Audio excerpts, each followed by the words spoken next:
How to set up Adyen payments on Shopify, quick and easy tutorial. So hey everyone, welcome back to the channel. So in this video I'm going to show you how you can set up Adyen payments on Shopify. So first of all, as you can see, you have to activate Adyen. To accept payments using Adyen on Shopify, you must first set up account with Adyen. If you don't have an Adyen account, when you try to add the Adyen payment integration to your Shopify store, then you won't be able to activate it or process payments. So to activate the Adyen,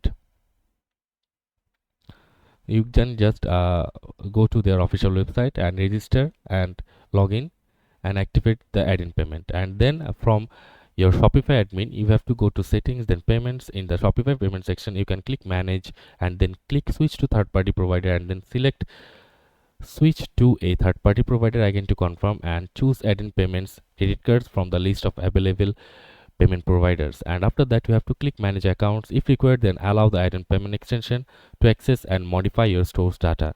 From the Adyen payment configuration page, select the Adyen account that you can or want to use with your Shopify store, and follow the instruction on the Adyen customer care area to install the Adyen payments app for Shopify and test your integration.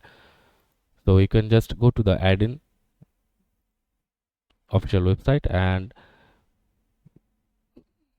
you can just follow the instructions. So that's it for this video, guys. See you on the next one.